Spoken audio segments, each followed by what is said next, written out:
Hi, I'm Pravin Ficki, Senior Vice President of Research at World Business Chicago. I'm here today with Chris from Crowe, who's going to talk a little bit about ESG. Chris, tell us a little bit about yourself and give us the details on what is ESG. Sure, I will. Thanks so very much. Pleasure to meet you. Thanks for having me. Yeah. It's great to be here today at an amazing event. So I'm a partner with Crowe. Crowe is a global accounting consulting firm, and I lead our national ESG practice. ESG stands for Environmental, Social, and Governance, and it really covers hundreds of topics that a company might choose to talk about and share with the world at large, with its investors and regulators and others. So corporate responsibility, sustainability are terms we've used for a long time. And ESG is a newer acronym that encompasses all of that. Right. So within ES&G, there are a litany of topics, very impactful ones that again, vary depending upon the industry and the size of the company. Overall, there's a huge trend towards disclosing more information about ESG because of increasing regulatory pressures, because of investor demands, because of banks and lenders and others are looking for more information. And ratings agencies are out there, looking at companies around these things. So there's a lot of pressure, and the pressure is not only to disclose more, but to do it with data that's verifiable and that could stand up to some rigor of a review, if it needed to, a regulatory review or an audit. So that's a lot of our focus these days, is helping clients understand the trends, understand the topics that are important to them, why they're trying to communicate things, and then how to do that in a way that, again, is going to put them in the right position. And it's balancing transparency with risk. You have to make sure that you're honest and truthful in the things that you're saying.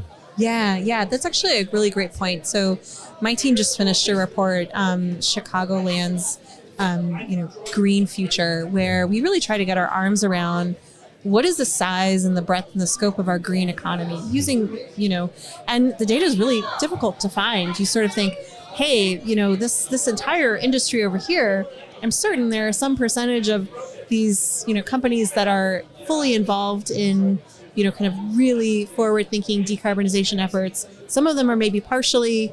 How do we sort of slice that, and how do we think about that? So we ended up being very kind of clear. Here is exactly how we're accounting this, as transparent as we possibly could.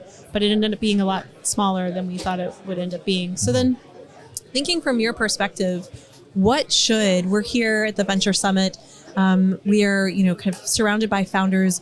How should founders be thinking about ESG? Yeah. What are your thoughts on that? Yeah, I think awareness is very important. Again, ESG is a big topic, and if you're creating products for it, whether they're tools for gathering data, or they're tools for reducing emissions, or tools for identifying issues in supply chains, or whatever, managing water usage. We've heard about a lot of amazing technologies that are coming, and they're all very necessary. Companies need them all. We need as many options as we can to make sure that we can introduce them the right way. Our clients are all over the map in terms of their size, their industry, and then their level of resources that they can bring to bear. So we need all different sizes of technology to fit. But I think it's important to get in the shoes of the potential user, the buyer, and understand the pressures that they're under and why they need to report on certain things. And some of it's, again, for operational goals of their own and things they're trying to achieve. Some of it's because large customers are pushing requests down through the supply chain. Exactly. Because the SEC, or now California, or other regulatory agencies want data, and you have to take that into account. So if you're building a system for data, make sure it has good controls. It could be audited, because that's going to be the next step as soon as it's implemented. So I think just an awareness of the customer experience and why they're implementing your technology. And in order to get that proper understanding, the thing we're seeing is you have to talk to multiple people at the company. So in the past, you might have just talked to a sustainability director. And now, because of the need for data and reporting, you need to talk to CFOs and legal and risk management and others. So the companies are forming cross-functional teams to address these issues. And if you're trying to step in there and provide a solution, then you need to understand all those perspectives to make sure that it's a viable one for them. Yeah, that's really interesting. What we also found in our report is that when we looked at talent coming out of the university and talent that various corporations needed, it was actually largely interdisciplinary. It was not just, to your point, right? We need somebody who focuses entirely on ESG or environmental issues. It really had to be interdisciplinary. And so what I'm hearing you say is that founders and companies really need to approach this from a really broad lens. Yeah. That's absolutely right. And that can't be overstated. And so you can do that in a number of ways. And we look at it the same way with Crowe. We buy, build, or partner when we're evaluating what we want to do. Now, we're an accounting firm, and I'm an accountant by background. My team is multidisciplinary. I have chemists, I've got engineers, I've got all different types of folks on my team. But even with that, we don't cover the breadth and depth of everything that's needed. So again, we partner with other firms and solution providers, because whenever we talk to a client, whatever they're facing is multifaceted, and so you have to be prepared to pivot. They understand the issue now, but it might change because of a new regulatory requirement, a new investor effort, or maybe a new market that they want to move into that creates new obligations. So you have to be very flexible, and that's what I'm doing here, and that's why we're so proud to be here, because this gives us the opportunity to meet as many people as we can and understand the future of all of these solutions. And that's critical for us to engage with our clients and share these ideas with them and make sure we're on top of what's happening. But you have to constantly be studying, because it's a rapidly evolving market. Yeah, you're right. So you touched on a couple things, right?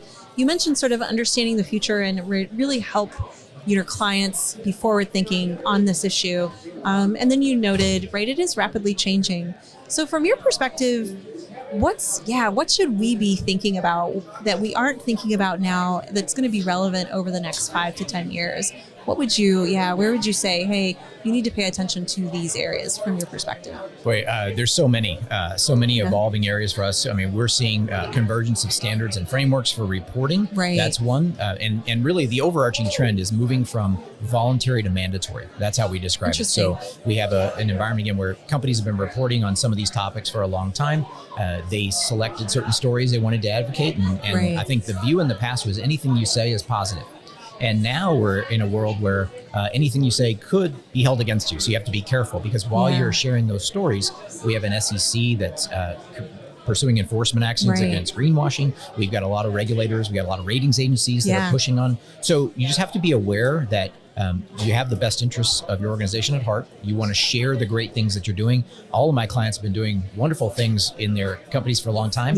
When you move forward to tell that story, make sure that you have that full team in place so that you can share it the right way and it'll withstand the rigor of what the world's asking for. And then the other thing is, just as you're building out your skills and you're thinking about the people that you need, cast a wide net in terms of the types of skills that fit under the ESG umbrella. There are so many people that we see functioning there. We do a lot of hiring, obviously, out of school, a lot of people with sustainability or environmental backgrounds, but we really want to see people who also have an understanding of data, maybe an internal control environment, or regulatory. It's multifaceted. So again, I think the skills that are required are growing as we get into just a more complex environment. Yeah. Oh, thank you for that. That's actually really insightful. I appreciate that. So then let's kind of wrap this up. We're talking to founders here. What advice would you give founders, just, even beyond ESG, sort of thinking about ESG, just being an entrepreneur, building your business? What would you say to them? Yeah, be persistent.